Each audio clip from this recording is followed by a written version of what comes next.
Hey, folks, Erick Stakelbeck here. Finally, let me start with my apologies. We wanted to launch this like we usually do at 4 p.m. Eastern Time. Unfortunately, I had a bit of a crazy schedule today. Nothing bad, all good things, but my schedule did get pushed back much more than I anticipated, but it was all good things. No worries there. But the bad thing about it is I kept my loyal watchmen and women on the wall waiting. I am so sorry for the delay, but we'll still get in a good chunk today and a good live stream. So thankful for your patience and for you all joining us as always here on the live stream. Now, if you are just joining us maybe for the first time here on a live stream, here's how it works. Because sometimes first time viewers of the weekly live stream say, it's too long. There's no B-roll. There's no images. I want maps. I get it. 4 or 5 days out of the week, we do a shorter newscast, just so you know, usually no longer than about 13, 14 minutes, usually between 10 and 14 minutes. That's Monday through Friday, sometimes Saturdays as well. We bring that to you with images and B-roll and all that good stuff. And from coming to you from my laptop for the live streams, but coming to you from a great camera on the newscast every day. So just so you know, we don't go for a full hour every single day with no images, just so you know. But for the live streams, this is an opportunity once a week to go longer, to answer your questions, to have a little bit more of a give and take with our loyal viewers. So I really look forward to these live streams every week. They're a lot of fun. But just so you know, they're once a week we do these, and the other days it's different, it's shorter, and that might be more your bag. I don't know. But I personally, and I love that, but personally, I love kind of getting to know everyone and speaking about a bunch of topics. Sometimes I'll share some testimony stories here on the live stream. And again, we take your questions. So all good. Okay, I got that out of the way. And welcome, everyone. We've got people from all over the world with us right now. We'll have thousands before we are done. And people stuck around, even though I was tardy. Thank you for your grace. I really appreciate everyone. Hey, a few things to talk about today. Number one, Israeli airstrike in Syria. Just a few hot off the presses. Just a few hours before I came on here with you, Israel struck on the western coast of Syria.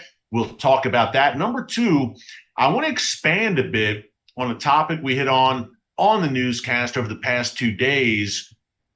Very important speeches given at a major counterterrorism conference in Herzliya, Israel on Sunday, one by the head of Israel's Mossad spy agency, David Barnea, where folks, he directly and specifically targeted or threatened to target the Iranian regime, or what he called the highest echelons of Iran's leadership. Wow, big deal.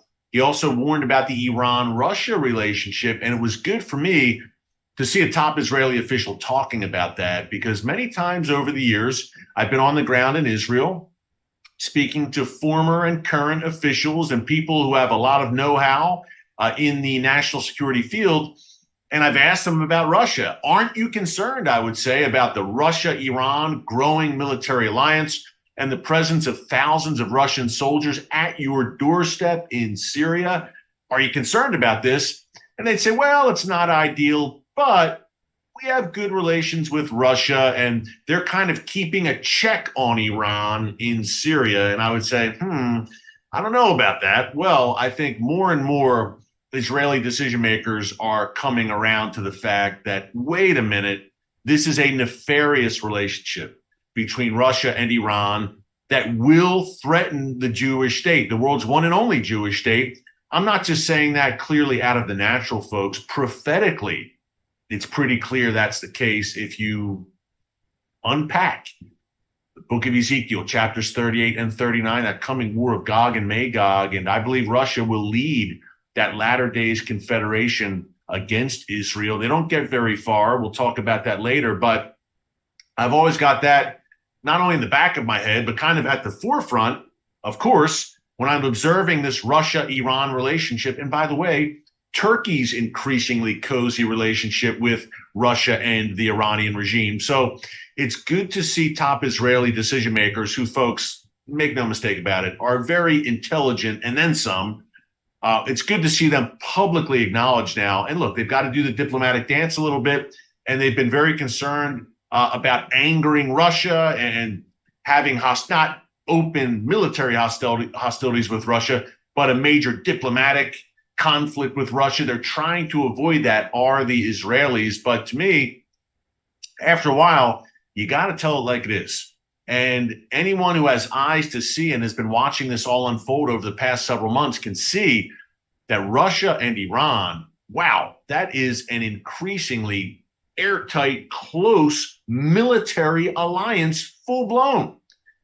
And if you have a nuclear powerhouse, not a superpower nation any longer, but still the world's largest nuclear power. Russia has the world's largest nuclear weapons arsenal, aligned with a nation, Iran, that wants to wipe you off the map. If you're Israel, there's alarm bells going off, and you're saying, this ain't good. So for David Barnett to acknowledge that, I think was positive. And then we had the speech by Yoav Gallant, Israel's defense minister, yesterday, where he unveiled, folks. And please, if you missed yesterday's newscast, any newscasts, you can check it out, check all of them out here in our archives. Just go to the homepage under newscast, boom, no pun intended. You'll have them all right there. You can click on them. But Yoav Gallant unveiled an Iranian airbase, basically an Iranian terror airport, 12 miles from the Israel-Lebanon border, just 12 miles north of the Israeli town of Metula. Iran has built an airbase which observers and Israelis think will be used mainly for Hezbollah drones, larger drones. And I wonder what they plan to do with those drones. So that was a big reveal, to say the least, by Yoav Gallant. I want to talk about that a bit more. Hey, also, are you ready for a nuclear Saudi Arabia? You might say, well, are you crazy? What are you talking about? Well, over the past few weeks during the live stream in particular, we've been telling you about this potential deal between Israel and Saudi Arabia, brokered by the Biden administration, in which Israel and Saudi Arabia would normalize relations. Well, reportedly, one of the items on the table where the Saudis are saying, hey, we'll do it if one of the items on the table is Saudi Arabia wants to develop its own nuclear program. Now, does that mean they want to develop a nuclear weapons program? That is unclear, but they want to be a nuclear power, and they basically want, maybe blessing is a strong word. I was going to say the blessing of the U.S. and Israel. I wouldn't use that term, but they want the U.S. and Israel to sign off on them being a nuclear power. Again, not saying we want to develop nuclear weapons. That's not what they're saying, but they're saying, hey, look, we want to be a nuclear power, which, folks, could be a hop, skip, and a jump towards a nuclear weapons program, as we've seen in Tehran. But that's a big deal. And how does Israel feel about that? Hey, right now, look, and hey, we've made clear, Benjamin Netanyahu has made very clear, I should say, Israel's leadership, Israel badly wants a deal with Saudi Arabia. They want that to happen for a variety of reasons that we've unpacked here on the newscast in recent weeks. But what is Israel willing to give up on one hand and allow on the other hand? Is the price too high? How far is Benjamin Netanyahu, the Israeli prime minister, willing to go to forge this historic peace with Saudi Arabia? Now, it's interesting, folks, because he's been really telegraphing this over the past several months. I interviewed the prime minister back in December, and he said this was one of the three pillars of his upcoming term, which he's in the midst of right now, of course. He wanted to forge a lasting peace with Saudi Arabia and bring the Saudis into the Abraham Accords. So he's been very clear. And the thing that's interesting about it to me, folks, is when I say he's telegraphed it, he's been talking about it a lot, right?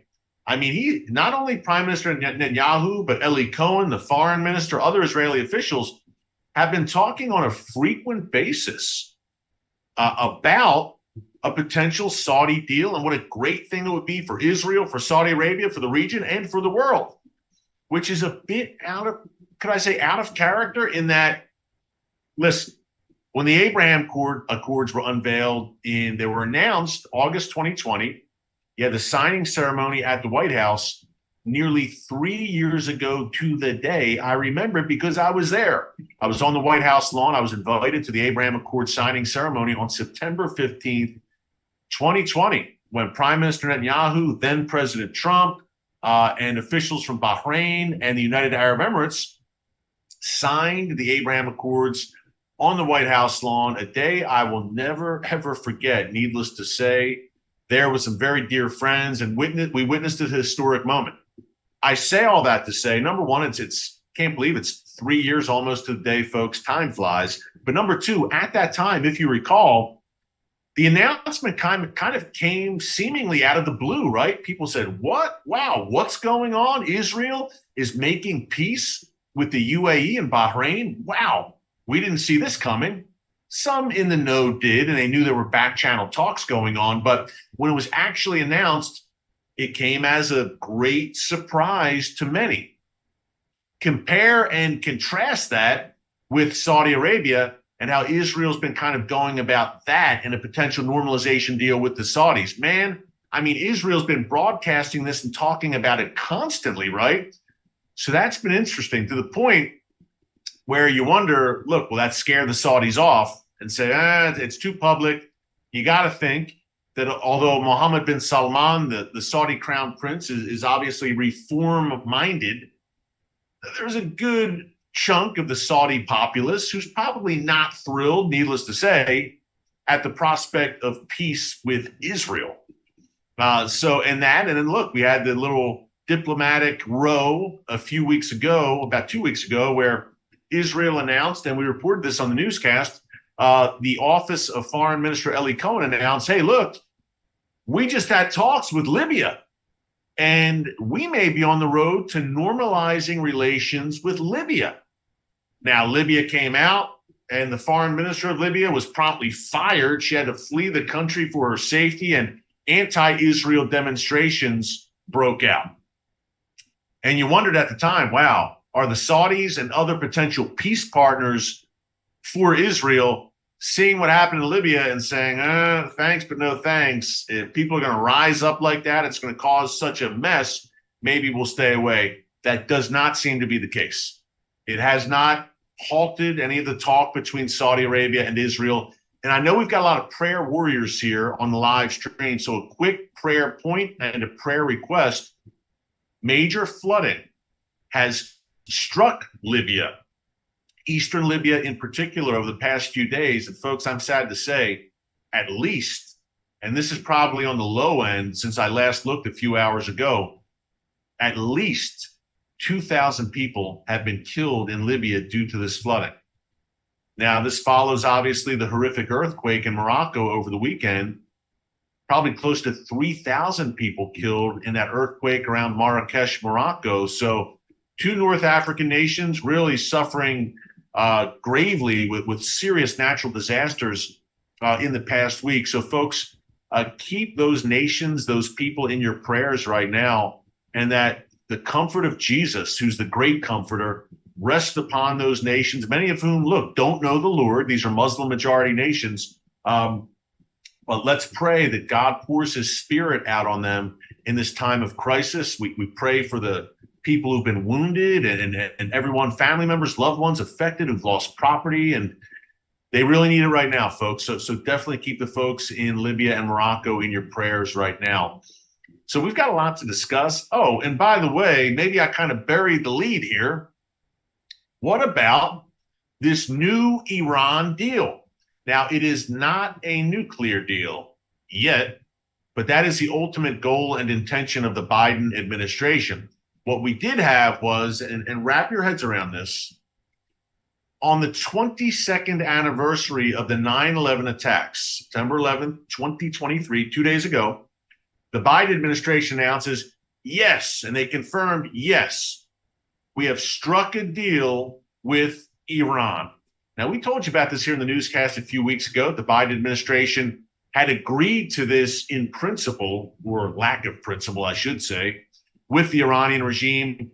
Biden made it official on Monday, where his administration is unfreezing $6 billion, at least, probably more, but at least $6 billion in frozen Iranian assets the Biden administration is releasing into the very welcoming hands of the mullahs in Tehran, who are rubbing those hands with glee as these billions are released, to the point where Iranian President Ibrahim Raisi said yesterday, oh, by the way, in an interview, I believe it was with a U.S. media outlet, by the way, we'll do whatever we want with that money. Because the Biden administration had said, oh, no, we're releasing the $6 billion. By the way, 5 U.S. essentially hostages were released by the Iranian regime in exchange. People who were held, U.S. citizens held in Iranian prisons. Hey, I'm glad to see them out and back home, obviously heading back to the family. Amen. That's great. But folks, make no mistake about it. This was a very hefty ransom payment by the United States to the tune of over $6 billion, which sets a very bad precedent.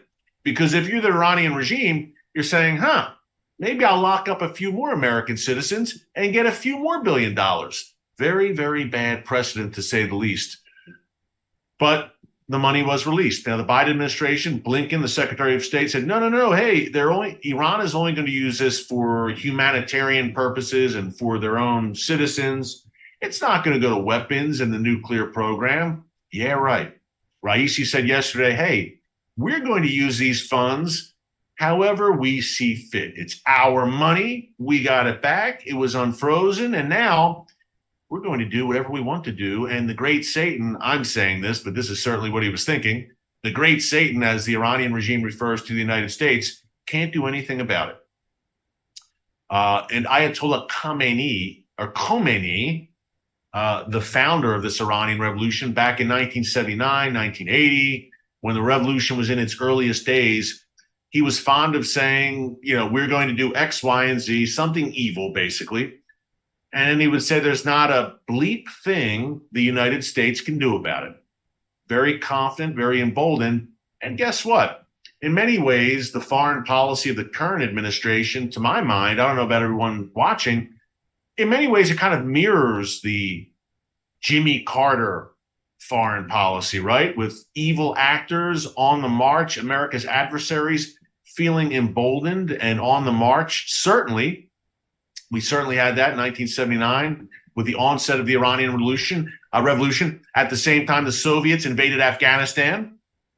And we have a similar scenario today, folks, where, look, not to be all over the place here, but just a quick reminder that Kim Jong-un, the North Korean tyrant, was in Russia yesterday meeting with Vladimir Putin. I believe he's still there today. And they're coming. We talked earlier about the Russian-Iranian military alliance. Well, guess what? Kim and Vlad are coming to an understanding as well for an exchange of military hardware, reportedly. And Kim Jong-un wants Russian assistance with his nuclear submarine program. Not a very comforting thought. North Korean regime possesses dozens, most likely, of nuclear warheads right now. Clearly, he wants to equip submarines with them as well. And Russia, in return, wants military assistance. Now, you may say that's crazy. Why would Russia need North Korea and Iran's help? Well, folks, I got to tell you, this Ukrainian war, the Ukraine war, has been rather costly for Vladimir Putin and his military machine, and they need to replenish their arsenals. It's quite simple. And where are they going to look to for such replenishment? Russia on the world stage right now essentially is a pariah, an international pariah in most quarters since February 2022 and the invasion of Ukraine. But who has stood solidly by Russia's side throughout in the diplomatic sphere? Kim Jong-un, North Korea, Iran, the Syrian regime, Belarus, China, Venezuela, Cuba. They've all stood by Vladimir Putin. So this should not be a surprise that when he needs help, this is who he turns to. Now, some watching might say, Putin's the good guy in this. And we've unpacked this on many newscasts. I don't want to go down that rabbit hole again, but we always get commenters whenever I talk about this who say Putin's the good guy here. Putin is a defender of Judeo-Christian Western civilization. He's defending Christianity. And I'm always not intrigued, I'm baffled by that. And this is all I'll say about it, then I'll move on. And you can leave your comments if you disagree. But someone answer me this. If Vladimir Putin is a defender, and there's many directions I could go here, but if he's a good guy and a defender of Christianity and Christian civilization, why is he openly aligned with the world's greatest persecutors of Christianity? North Korea, Iran, and China. Arguably, the three most notorious, vicious, demonic, their regimes, demonic persecutors and haters of Jesus and followers of Jesus. These are the people who Vladimir Putin has thrown in his lot with.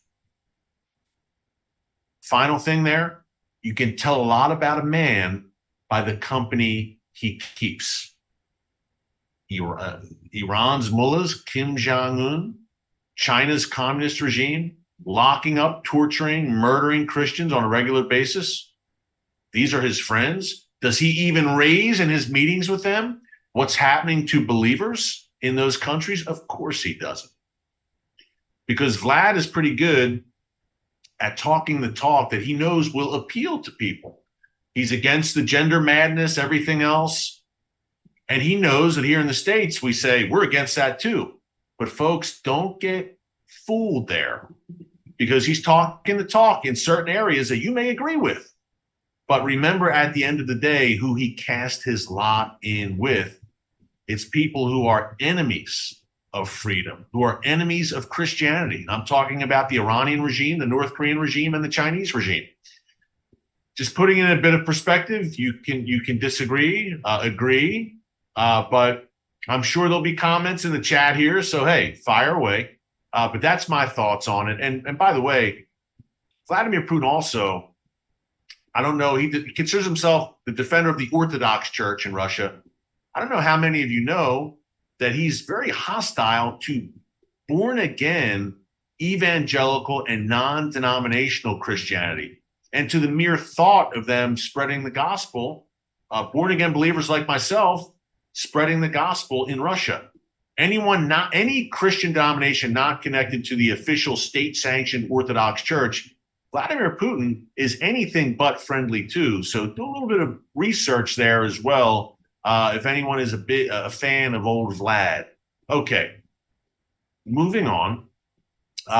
Reminder, we will be taking your questions at the end of this live stream, final 15 minutes or so. And number two, if this is your first time with us and you like what you're hearing, or even it's like watching a train wreck, you don't like what you're hearing, but you're like, man, I want to listen to this guy just to get mad. Just kidding. But in all seriousness, we'd love to have you here with us on a regular basis. We're fast approaching, believe it or not, 700,000 subscribers, which is beyond my comprehension, but we're there, 693K. And this channel, just so you know, up front, is by God and for God. That's how we look at it. And that's the only reason we've been able to reach practically 700,000 subscribers. It surely ain't this guy that you're looking at, okay? We're trying to just deliver a message for such a time as this and educate people around the world. So we'd love if you could join us as subscribers. The more subscribers we have, the more YouTube will recommend these videos around the world and hopefully educate people and edify people, again, for such a time as this. In times of true deception, where common sense is not so common, we need voices of truth in these prophetic Bible times that we're living in right now. So it'd be great if you could subscribe and click the notification bell. You'll get alerts every time a new video is posted. If you haven't noticed by now, there's a lot going on in the world and a lot of unpleasant things being done by very unpleasant actors throughout the world right now, which brings us back to the top story, what's happening in Syria and what happened in Syria today. Now, I'm going to quote directly for you, just right here off my phone, detailing what happened earlier in Tartus on Syria's western coast, on its Mediterranean coast. From the Times of Israel, Syria says 2 Syrian soldiers were killed, 6 more were wounded in an Israeli strike on Syrian air defense sites. The Israeli military, the article goes on to say, allegedly carried out rare daylight strikes against targets near the northwestern Syrian city of Tartus. Some say Tartus, I know. But for an mostly English-speaking audience, I'll just say Tartus. On Wednesday afternoon, killing 2 Syrian soldiers. The Israeli enemy, this is Syria's official news agency, launched missiles from the direction of the Mediterranean Sea, targeting a number of air defense sites. Interesting. The report did not specify if the attack was carried out by warplanes or naval vessels. In recent years, it goes on to say, numerous Syrian soldiers serving in air defense units have been killed or wounded in airstrikes attributed to Israel. Israel, of course, has not commented. That's pretty much the MO for the IDF. They don't comment on this. Israel has carried out, over the past few weeks, at least 5 strikes. And we've documented each and every one here on the newscast, at least 5 strikes in Syria. So usually I'm reporting, or we are reporting at the newscast, on Israel striking in and around Damascus International Airport or in and around Aleppo International Airport. Folks, that's real simple as to the reason why. Iran is transiting or attempting to transit advanced weapons and weapon systems through the airports in Syria, eventually into the hands of Hezbollah in southern Lebanon. In particular, those PGMs, precision-guided munitions, they do exactly what their name says. They're designed to hit a target with great accuracy and great precision. And that's why the Iranian regime wants Hezbollah to get its hands on them. Look, Hezbollah has some 150,000 at least. That's probably a low number at this point, folks. Rockets and missiles pointed at every inch of the world's one and only Jewish state. But if these were to be precision guided, meaning, hey, look, I think of Israel's Dimona nuclear reactor in the Negev desert. If Iran could essentially program that in and hit it with great accuracy, that's a game changer, folks.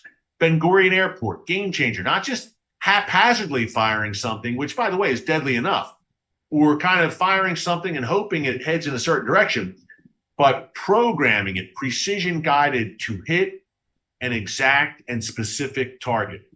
That's a game changer that Israel cannot and will not live with.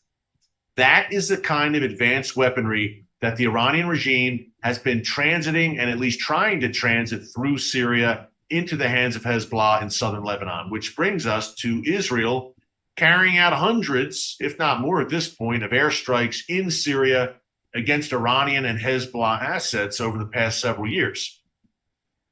For Israel, folks, it's a non-starter. Israel cannot allow 2 things. Number one, for Iran to use Syria as a transit point to ferry weapons to Hezbollah, advanced weapons, which would be used to kill Israelis. It's unacceptable. It's unsustainable. And number 2, Israel cannot and will not allow Iran to establish a beachhead, a forward base in Syria from which it can launch attacks against Israelis. Now, 2 things on that note. Number 1, I will be back in Israel very soon for another Watchman production trip. It's going to be good. We will be heading up north to give you the on-the-ground perspective from the Lebanon border, from the Syria border. It's going to be very interesting, folks. Needless to say, soon, I will be back in Israel. Number 2, speaking of Syria and what Iran is trying to establish there, Yoav Gallant, I mentioned at the top, and if you missed any of this, by the way, we will post the entire live stream on the channel afterwards, so you can catch the entire thing if you're just joining us now. We've got thousands with us now. Welcome, everyone. Thank you so much for joining.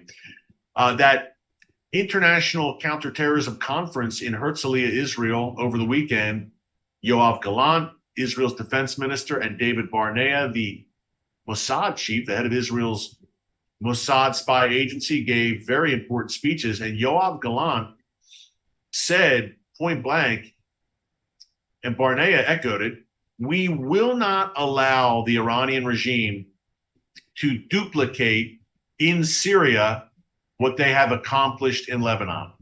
We're not going to have Lebanon 2.0 in Syria. Hey, look, Hezbollah, tens of thousands of well-trained, well-armed foot soldiers, tens of thousands of rockets and missiles, increasingly precision-guided, at least in some cases, and also digging terror tunnels along the border between Lebanon and Israel. Iran wants to duplicate exactly that in Syria, and Israel says, no, we were burnt once in Lebanon, we continue to be burned, and we're going to have to fight a major war over it in the near future, most likely. More on that in a minute.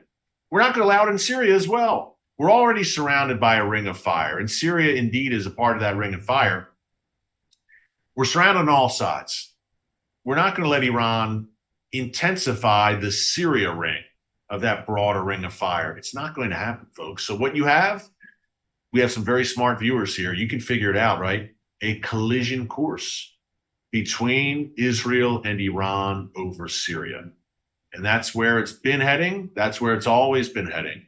Not only in Syria, with Iran's determination to establish that foothold there and to use Syria as a forward base, but also with the untenable, completely unacceptable, and unsustainable southern Lebanon situation with Hezbollah. It's going to lead to what we've called here in the newscast the Great Northern War, where Israel will be forced to face off in a war that will have prophetic implications, no doubt, with the likes of Iran and Hezbollah to the north. That Great Northern War is a question, folks, not of if, but when. And David Barnea, the Mossad chief, and Yoav Gallant, the defense minister, essentially alluded to that over the past few days. The multi-front war that's coming. Now, I call it the Great Northern War because I believe it will be sparked to the north. The bulk of the fierce action will be to the north, but make no mistake about it. When we talk about multi-front and a ring of fire, Hamas and Islamic Jihad in Gaza, very likely the Houthis further south in Yemen, those various Shia militias in Iraq and Syria, of course. And now we have, look, the West Bank. We call it here in the newscast Judea and Samaria. It's the biblical heartland, and that's why we call it, because if it's good enough for the Bible, it's good enough for us. But Iran has been trying to, as we've documented here in the newscast, establish that beachhead, that terror front in Judea and Samaria as well. So the ring of fire does indeed exist. And the next war, folks, we've seen all of these kind of one-on-one conflicts, right, over the past few years. Israel versus Hamas in Gaza. Israel versus Islamic Jihad in Gaza. In 2006, Israel versus Hezbollah. It's been one front, and for the most part, one front and one group, one enemy, one adversary at a time. The next war will be multi-front, where Israel from all sides, and this is the intent of the Iranian regime, they're very open about it. Israel from all sides will be facing a bombardment. Rockets, missiles, attack drones. Attack drones, funny you should mention that, Stakelbeck. Yesterday I reported about the airbase 12 miles from Israel's border in Lebanon, just 12 miles from the great town of Metula, where I've spent a lot of time in northern Israel. Iran is building an airbase for Hezbollah, and Yoav Gallant, the defense minister, shared pictures of it. We documented it on yesterday's newscast. You can check it out there. It will be used for large drones, Hezbollah drones. Hello? The drone warfare component. It was always rockets, missiles, terror tunnels. Yes, horrible. The drone warfare component cannot be underestimated in this coming conflict, folks. The Iranian regime sees itself as a drone dynasty. They're mass producing these attack drones, and they're supplying them. They're not only using them on their own, they're supplying them to their proxies throughout the region. And they're also supplying them to the Russian regime, which we discussed a few minutes ago, in large quantities, to the point where Russia is opening a drone factory a few hundred miles east of Moscow, where Iranian advisors, Iranian scientists and builders and drone experts will be there, helping to mass produce and roll these drones off the assembly lines. Now, some have called them suicide drones. People get annoyed by that term. I didn't make the term up. Some call them kamikaze drones. where, look, these drones are packed with explosives and they're flown into a target. It's real simple. But Iran certainly takes great pride in domestically producing these drones and rolling them off the assembly lines and sharing them with their minions throughout the region and beyond. That will be a crucial component of that coming war. Now, David Barnea, and by the way, okay, two things before we get to David Barnea's comments. The head of Israel's spy agency, that should be of great importance to all of us when he says something. And the funny thing about it, by the way, not the funny thing, the sad thing, is the mainstream media, I know you're shocked by this or not, virtually ignored these very important speeches by Yoav Gallant and David Barnea. Look, Israel's defense minister reveals a terror airbase 12 miles north of the Israeli border. David Barnea reveals that Israel has broken up 27 plots, at least Iranian plots, over the past 9 months, 8 or 9 months since this year began, and the mainstream media yawns. Well, that's why you're here. That is why you are here for the Watchman live stream and for the Watchman newscast every single day. Just had to say that. Let's unpack, Dave, and we've got some calls to action too before we're through. We'll get to your question shortly, but let's unpack real quick. I gave you the big takeaway from the Gallant speech. The Iranian regime building a terror airbase, at Israel's doorstep. Kind of a big deal, as Ron Burgundy once said. Number two, the three big takeaways from the David Barnea Mossad chief speech. Number one, the Mossad has broken up some 2,700, God forbid, 27 Iranian terror plots against Jews and Israelis worldwide since the beginning of this year. Number two, he voiced grave concern about the Iran-Russia military alliance, Ezekiel 38 and 39, anyone? And number three, and this was very important, folks. Now, I'm surprised, or even I'm a bit surprised there wasn't more coverage of this. But again, that's why you're here at the Watchman. He directly threatened Iran's leadership. I mean, he said, and I quote, "We are going to retaliate in the heart of Tehran if any Israelis are killed in these Iranian terror plots." And at the very highest echelon of Iran's leadership, he said, look, these terror cells that the Mossad has been tracking, these Iranian terror cells, they've got handlers. We know that, and we'll target the handlers as well. But the handlers also have handlers. And the handlers of the handlers, that's the Iranian regime. And he specifically cited Supreme Leader Ayatollah Khamenei as having a decrepit hand in these plots and helping to direct them and signing off on them and giving them the okay. So Barnea is saying, look, if you are directing terror against our people, eventually, shouldn't you be held accountable, Iranian regime? So I call me crazy, folks. I thought that was a pretty important point by David Barnea. Now, we want to get to questions in a minute, and I want to talk about nuclear Saudi Arabia. What are your thoughts on that, a potential nuclear Saudi Arabia? Real quick, we did unpack the Biden madness, the new Biden deal with Iran. A few very quick calls to action. Number one, if you like this shirt, shop.tbn.org/Watchman. By popular demand, we now have a Watchman shop with some cool merch. So hats, hoodies, T-shirts, mugs, all that good stuff to show your support for the channel. We'd love that. We'd appreciate it greatly. And hey, helps keep us going, not only here on YouTube and our weekly TV show on TBN. So any support, much appreciated, and very cool to show your support for the channel. We can't thank you all enough for tuning in. And man, do we appreciate you more than you know. Trust me. And especially because we have prayer warriors here, our loyal watchmen and women on the wall. That's number one. And number two, a cause that's near and dear to my heart. And Jim Martin, no acknowledgement. I acknowledge anyway. God bless and thank you. I see you there on the chat. But a cause near and dear to my heart, an organization called Meir Panim. You might say, who? Well, listen, folks, the high holidays are coming up in Israel. Rosh Hashanah starts on Friday, Yom Kippur, then Sukkot, the Feast of Tabernacles, and it all ends October 6th. So this is the most, in addition to Passover, this is the time of year for the people of Israel where they're observing the high holidays. Well, a good deal of Israelis, even though Israel is a prosperous first world country, I get it, So does the United States, but we have poverty here, right? Well, Israel does have millions of people living in poverty, including Holocaust survivors. And organizations like Meir Panim are stepping up to the plate with their incredible soup kitchens and other forms of food aid and making sure Israeli children and Holocaust survivors don't go hungry. Folks, if you know me well and you watch this newscast on a regular basis, I'm not a guy who plugs products and has a bunch of sponsors. You know that if you watch me. And you also know if I am supporting an organization, it's near and dear to my heart, and I believe in them deeply.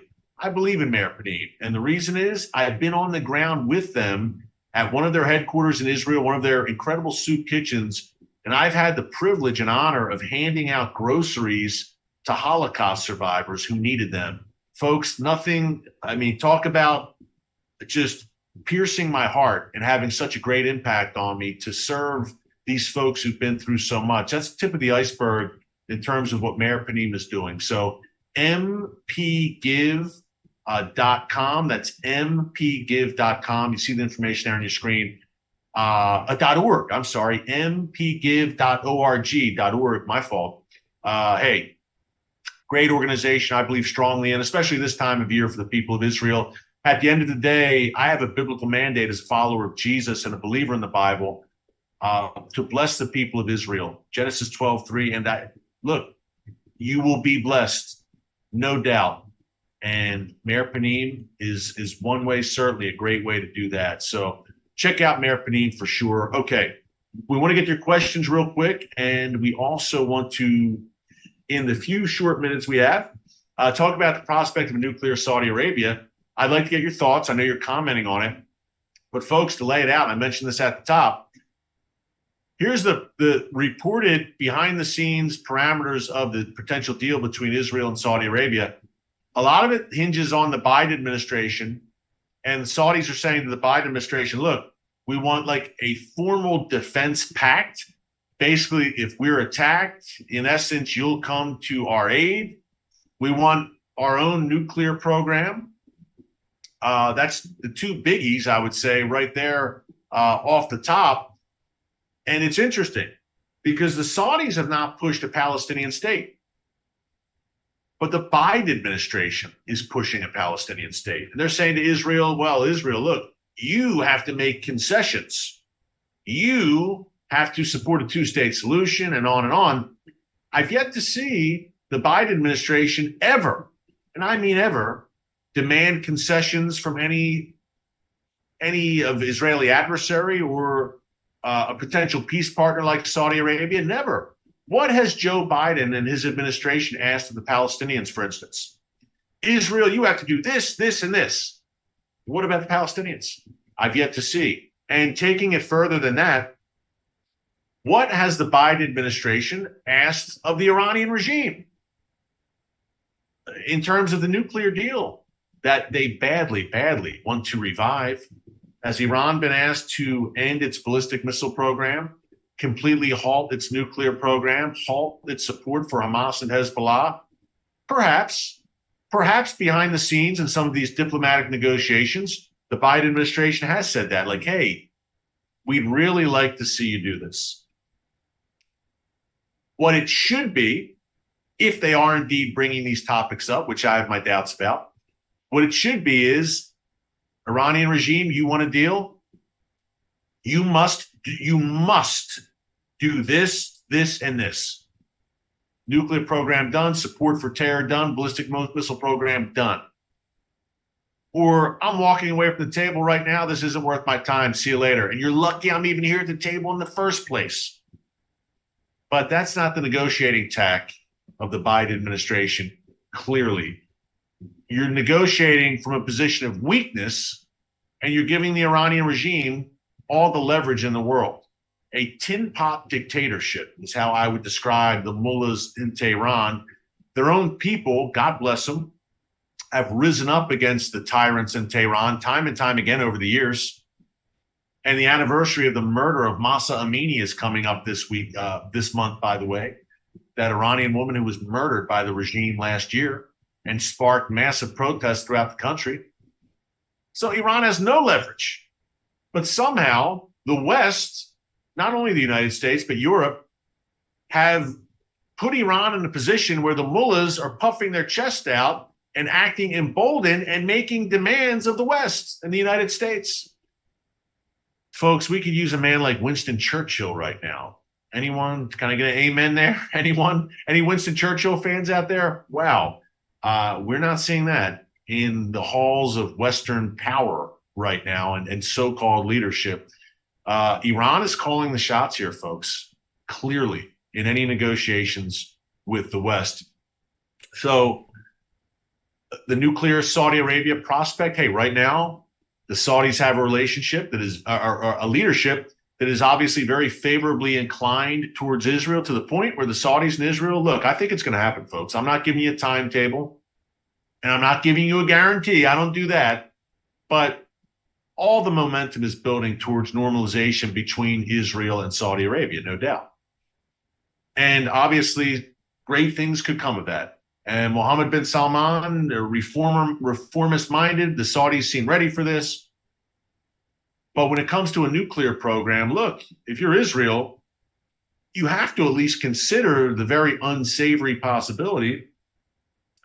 Perhaps one day there's a revolution in Saudi Arabia, or a new government there that's not friendly to Israel, and all of a sudden they've got nuclear power and they could possibly develop a nuclear weapons program. Certainly this is being discussed in Jerusalem right now. Again, right now, things look good. And obviously the current Saudi leadership is very favorably disposed to Israel, and it could be a great thing for the region, for Israel, and for Saudi Arabia. That's the prayer, because it looks like, again, it looks like it's going to happen eventually.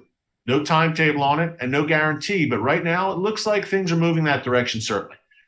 But if you're Israel, I think, okay, you got to think long-term too. It's a tough one, a very tough one, because in the Middle East, expect the unexpected. Someone in the Middle East who's friendly to you today could be coming at you tomorrow in an adversarial pose. So Israel is walking a fine line here with that nuclear issue. That, to me, would be the big sticking point. I'm certain it is. And already Israeli officials, some have said, look, wait a minute, that's a bridge too far. We can't do that. We want this normalization, but we can't allow you to become a nuclear power. Stay tuned. Stay tuned, folks. In the world's most volatile and chaotic and strategic region, anything, and I mean anything, can happen. It really seems that way, right? Look back just 10 years ago in Egypt, the most populous and arguably most influential Arab nation, 2 revolutions, massive, with 1 million people in the streets in the span of 2 years. That was just Egypt during the so-called Arab Spring. So, and it hasn't gotten any more stable in the past decade, needless to say. Again, especially throughout the world today, in these prophetic times we're living in, but especially in the Middle East, expect the unexpected. Someone wrote, Carol Castellini, good Italian, just wrote in the comments, Earth is a mess. Got to let go and let God. Looking forward to my Savior's return. And to that I say amen. You just summed up, Carol. Earth is a mess, and maybe the Middle East, out of all places on earth, has a great amount of problems, but that's why these normalization deals that Israel is striking are pretty interesting. And so far, look, they've borne great fruit with the UAE and Bahrain and Morocco. Now, the pieces with Egypt and Jordan are obviously dating back longer than before the Abraham Accords, dating back decades. And they've been largely cold pieces, but peace nonetheless, which is much better than the alternative, obviously. But Israeli officials believe a normalization with the Saudis would be an absolute game changer, as we've talked about. So we shall see. Right now, I shall see your questions. They're always good, and there's always a bunch. So let's get cracking here and work through some. And again, I started a little bit later today, so we're going beyond our usual 5 p.m. Eastern stop time. Thank you for your patience and waiting for us. Well, let's see. Mark Kordick. This is an interesting one. What is the prophetic implication of the agreement between Saudi Arabia with India using petrodollars? India is a player, folks. obviously massive population, over 1 billion, a nuclear power, a nuclear weapons power at that. India is also part of that BRICS coalition, which Saudi Arabia was recently invited to join, as we documented here in the newscast, along with Iran, the UAE, and others in the Middle East. I think you will see India play a larger role on the world stage. I do. The BRICS coalition, Brazil, Russia, India, China, South Africa, I had to rattle them off real quick in my head, but it's going to expand. And India, just by sheer population and sheer being a nuclear weapons power, absolutely will be a player on the world stage. Now, in terms of petrodollars, the agreement between Saudi Arabia and India using petrodollars, Mark, I think you may be referring to this. Basically, it's almost a Belt and Road initiative that's going to link India, Saudi Arabia, and it looks like Israel and other nations in the region onto Europe. So, yeah, could be prophetic implications for sure. I thought about that. I meant to talk about that too today. I apologize, folks. But I have been thinking about that as well, seeing that the link, anything that's more globalized, right, is prophetic. And especially when it involves the Middle East, more interconnected. So, yeah, I think definitely this could ultimately have, and I'm not necessarily a sinister prophetic implication, but certainly when nations are more interconnected, because eventually there's a guy, his initials are AC, he'll take the reins and he'll essentially rule the world. He'll rule a one world government, an interconnected government. One world, a digital currency, a digital ID for everyone, but that digital currency is a biggie for sure. And when you see things becoming more interconnected, that is helping to lay the groundwork for that, I believe. So good question, Mark. Okay, let's see here.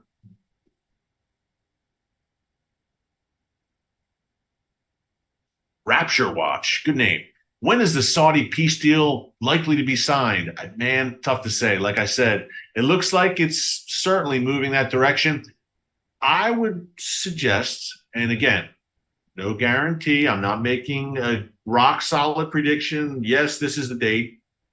I would think that the Biden administration would like to do this before the 2024 election here in the States, which means in the next 14 months, before November 2024, because Biden and the Democrats would look at this as a great foreign policy victory. Look, a foreign policy coup.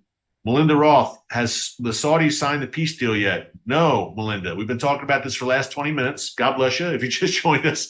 Not yet. But I believe that to the question that before November 2024, Biden would like to see this deal signed, or whoever is in office at that time, because it would, in their view, be a feather in the cap of his administration. So I would not be surprised to see a real push in the latter half of this year, 2023, and throughout 2024 to bring this to fruition. We have U.S. delegations visiting Saudi Arabia. Meetings are happening with Israel and the Palestinians as well, because, as I mentioned, there will be a Palestinian factor here too. So, Bible times, folks. Fasten your seatbelt. Let me tell you, 5 years ago, I would have said peace between Israel and the Saudis, normalization. No way. Things are moving so rapidly. The prophetic chess pieces are moving on the board. Wow. Fasten your seatbelts. Okay. Let's see.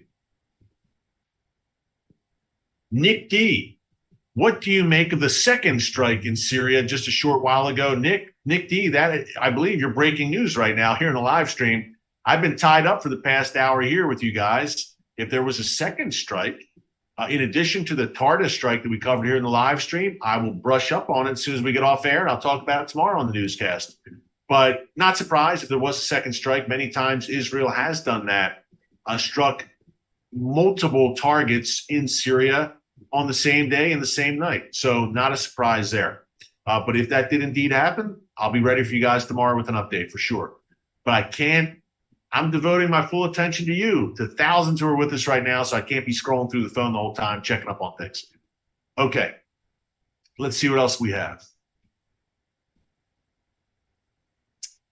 This is an interesting one, a prophetic themed question.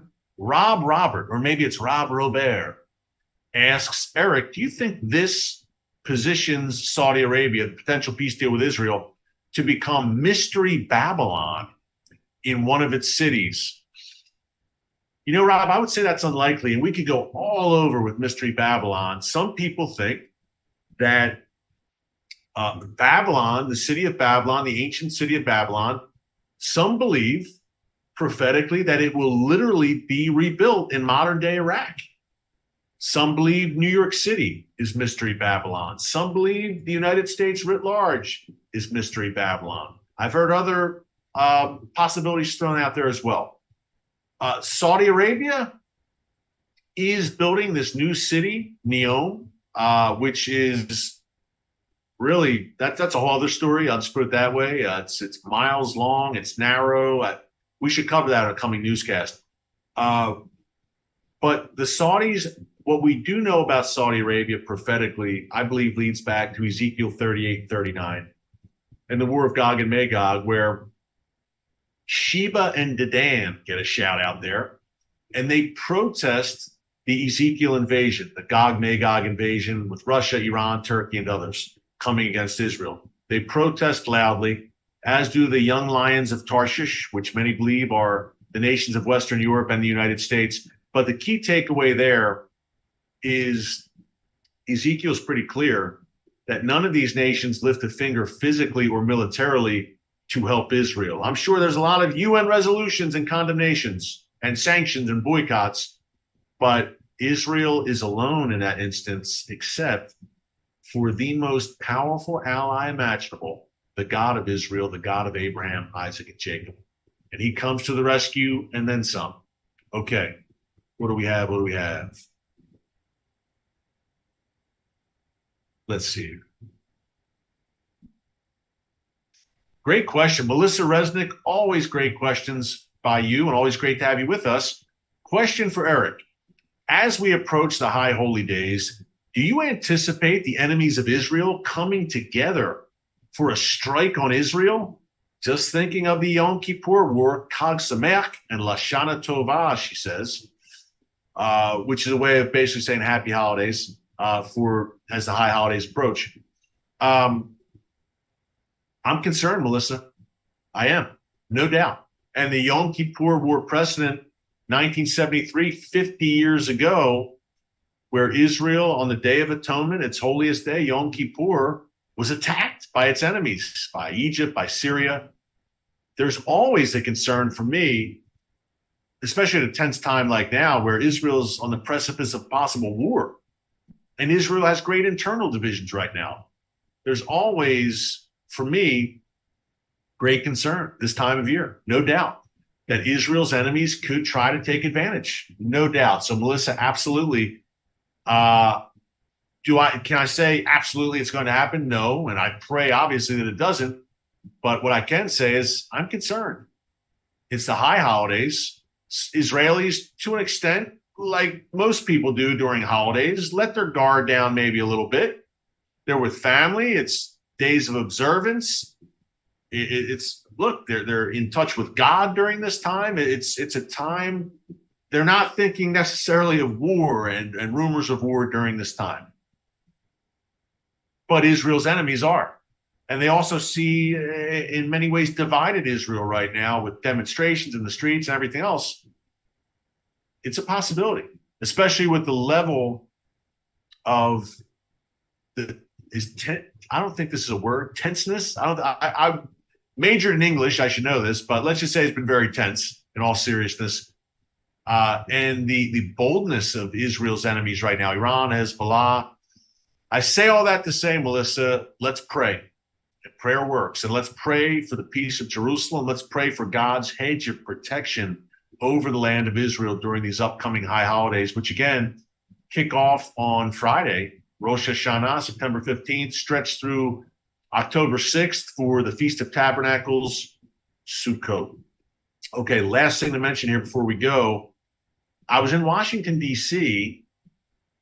yesterday for the premiere, speaking of Israel, of a brand new film called Route 60, the Biblical Highway. Folks, amazing.